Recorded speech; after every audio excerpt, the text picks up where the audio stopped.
Hi po, your device is banned due to refund. ECT. So ano nga bang ibig sabihin yan? Especially the ECT. So ano nga ba yung ECT? ECT is excessive claims of return and refund. Abusing the refund system. Yan yung mga common cause kung bakit nababa ng account and device ng isang owner. Pag naban po ang device, ito yung mga gadgets natin, halimbawa yung phone, yung tablets, yung laptop, o yung PC, o yung personal computer. So, kapag naban ang device natin, wala na tayong access sa ating account at hindi na tayo makakapag-log in. Ano nga ba ang reason kung bakit na-abuse ang return and refund? So, number one reason is abuse of return policy.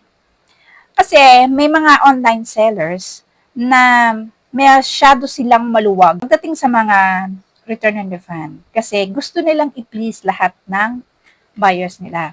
Pero may mga buyers din kasi sinasamantala nila yung return and refund policy ni seller porket masyado silang maluwag. Ang hindi nila alam, magkakaroon sila ng violation dyan. Kapag paulit-ulit nilang ginagawa yan, wala naman damage yung damit, tama naman ang binigay. O ayaw mo lang, kaya mo i-return and refund. Violation ng ending ng buyer. So, kapag nagkaroon ka ng violation at sinamantala mo ang magre-return and refund, mababa ng account mo, pati na ang device mo.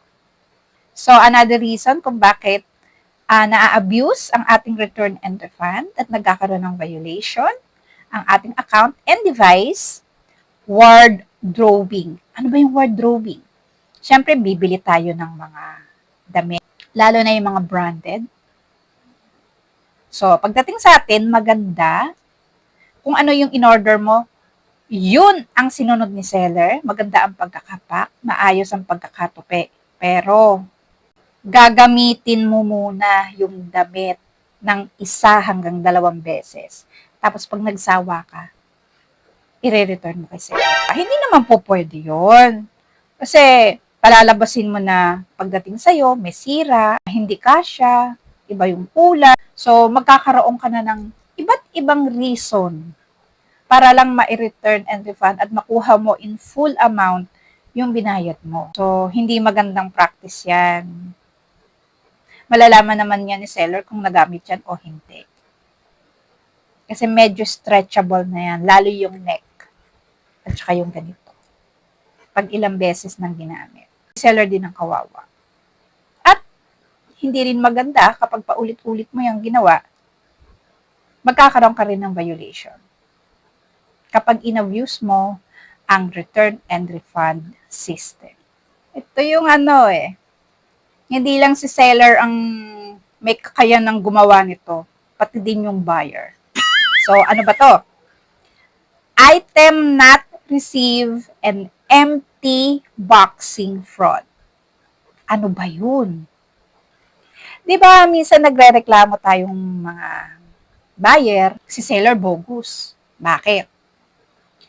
Yung order ko, iba ang pinadala niya. Yung order ko, walang laman. Maiinis ka kay seller kasi hindi naman talaga yun ang request mo at hindi naman yun ang in-order mo. Parehas lang yan. Kung kayang gawin ni seller, kaya ding gawin ng buyer. So, item not received. Na-receive mo yung in-order mo, maganda ang packaging, tama yung binigay ni seller. Tapos sasabihin mo, item not received. Saway ka. Tapos sasabihin mo, wala naman dumating sa akin. Ang tagal-tagal kong hinintay. Wala namang dumating. Nasaan na yung order ko, seller? Pero actually, nasa sayo na. Tapos, magre-request ka ng return and refund kasi wala kang na-receive. Nagawa ni rider, pwede kang i-report natanggap na ni buyer yung order, tapos sasabihin mong wala. May rider po na magpapatunay na naihatid po sa inyo sa bahay niyo. Tapos magki-claim kayo, wala kayong na-receive. So, isang way din yan at isang cost din yan. Magkaroon ng violation at hindi nyo na ma-access ang inyong account at magkaroon din ng violation ang device nyo at maban din. So, ano naman tong empty boxing fraud? In order mo, yun ang pinadala sa'yo. Tamang size, tamang color, tamang item. Pagkatapos, nung naihatid sa bahay mo, you're claiming na walang laman. May way na para malaman natin yan. Eligible ka for unboxing. So, bago mo bayaran, i-video ni rider kung may laman o wala. Pwede naman yun. Pwede buksan. Kaya lang, isang company rider lang ang pwedeng gumawa noon. Kasi ibang rider hindi pumapayag eh. Mapapagalitan sila. So, pwede naman buksan, pero babayaran mo muna.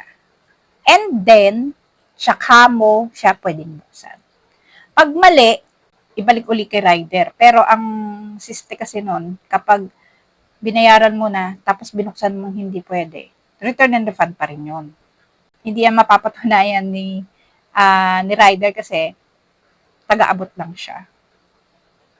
Pero yung item not received, pwedeng patunayan niya ni rider na naihatid na. Pero yung laman dun sa loob, hands off na sila dun.